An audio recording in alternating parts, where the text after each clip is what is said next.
welcome to Imagine This Stories for Lent. This Lenten season, we're going to learn about the life of Jesus by going through the book of Mark, one story at a time. So sit back, relax, kick off your shoes, and for the next couple of minutes, imagine this.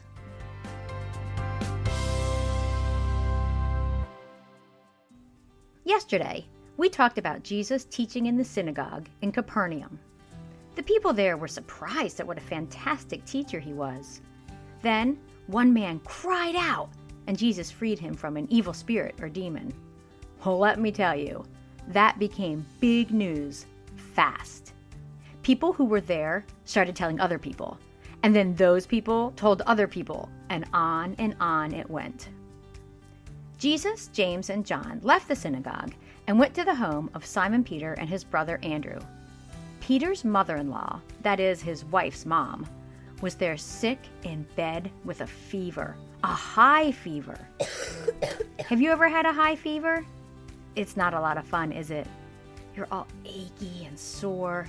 You're hot and then cold, and then hot again. When you are sick, you don't get to go to school or work or out to eat. One, because you really don't feel like it, and two, because you don't want to get anyone else sick.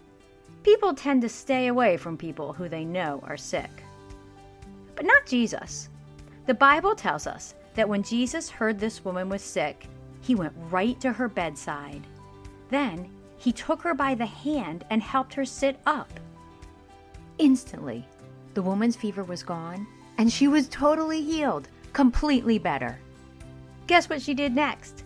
She got out of her bed and went and made a meal for Jesus and the men with him. Wow! After the sun went down, many people who were sick and demon-possessed started to show up at the house where Jesus was. And then a lot of other people started to show up because they wanted to see what Jesus would do.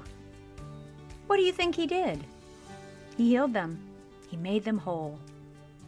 After what I am sure was a very long night, Jesus and his friends lay down and went to sleep.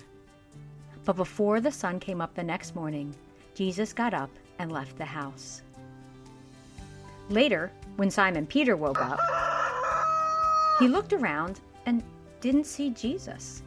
He woke everyone else up, and they all went out to look for him. Where do you imagine he was? If you said in the wilderness, you're correct. Why do you think he did that? I imagine he went out to a place where he would be with no distractions, no people to bother him, and no good-smelling food to distract him.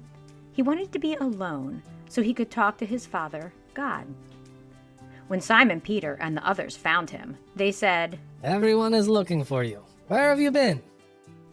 I'm sure they did not understand why he had left. But Jesus replied, "We must go to other towns as well, and I'll preach to them also. This is why I came." So they traveled throughout Galilee, preaching in synagogues and casting out demons.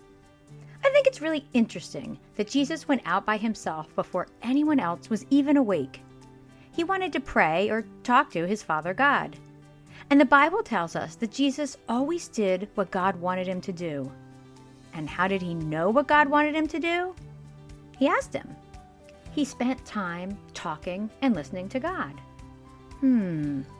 If Jesus did that, maybe that's something we should be doing too.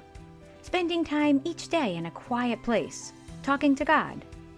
Today, on this 6th day of Lent, I encourage you to take a few minutes and find a wilderness.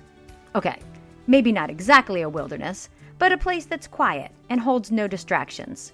Maybe it's in a closet. Maybe it's in a bathroom while you're taking a shower. Maybe it's when you're in your car with the music turned off. I don't know. But once you're in there, imitate Jesus and spend some time talking to God. I hope you liked today's story, and I hope you have a fantastic day. Come back tomorrow and listen as we learn more about the life of Jesus on Imagine This Stories for Lent. Bye!